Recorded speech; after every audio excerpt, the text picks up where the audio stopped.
അപ്പൊ ഇന്ന് നമ്മൾ പഠിക്കാൻ പോകുന്നത് ഒരു ലൈനിന്റെ ഇക്വേഷൻ കണ്ടുപിടിക്കാനാണ്. ലൈനിന്റെ ഇക്വേഷൻ കണ്ടുപിടിക്കാൻ നമുക്ക് രണ്ട് സാധനങ്ങൾ തന്നിട്ടുണ്ട്. കടന്നു പോകുന്ന ഒരു പോയിന്റ് തന്നിട്ടുണ്ട്, ആ ലൈനിന്റെ സ്ലോപ്പും തന്നിട്ടുണ്ട്.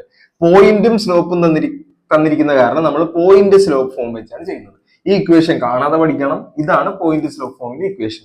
y minus y1 equal to m into x minus x one. M എന്ന് പറഞ്ഞാൽ സ്ലോപ്പ്. ഇവിടെ നമുക്ക് കടന്നു പോയിരിക്കുന്ന പോയിന്റിനെയാണ് നമ്മൾ x1 y1 എന്ന് പറയുന്നത്. അപ്പോൾ x1ഉം y1ഉം ആയി. എക്സും വൈയും ഈ ഇക്വേഷനിൽ വേണ്ട സാധനങ്ങളാണ്, അത് അതുപോലെ തന്നെ ഇടുക. അപ്പൊ y മൈനസ് y1 എന്ന് പറഞ്ഞാൽ 3 ഈക്വൽ ടു സ്ലോപ്പ് എത്രയാണ്? 8 ഇൻറ്റു എക്സ് മൈനസ് x1 എന്ന് പറഞ്ഞു കഴിഞ്ഞാൽ എത്രയാണ്? 2. ഇനി 8 ഉള്ളിലേക്ക് കൊടുക്കുക. y minus 3 equal to 8 into x 8x 8 into 2 16. ഇനി ഇതെല്ലാം പെറുക്കി ഇപ്പുറത്തേക്ക് കൊണ്ടുവരിക. y മൈനസ് 3 8x ഇപ്പുറത്തേക്ക് വരുമ്പോൾ മൈനസ് 8x മൈനസ് 16 ഇപ്പുറത്തേക്ക് വരുമ്പോൾ പ്ലസ് 16 ഈക്വൽ 0. ഇനി സിംപ്ലിഫൈ എന്ന് എഴുതാം. y ഞാൻ അടുത്ത മൈനസ് 8x എഴുതി, മൈനസ് 3 പ്ലസ് 16 പ്ലസ് 13 വരും ഈക്വൽ ടു 0. ഇതാണ് ഇക്വേഷൻ. ഇത്രേ ഉള്ളൂ, ഭയങ്കര എളുപ്പം.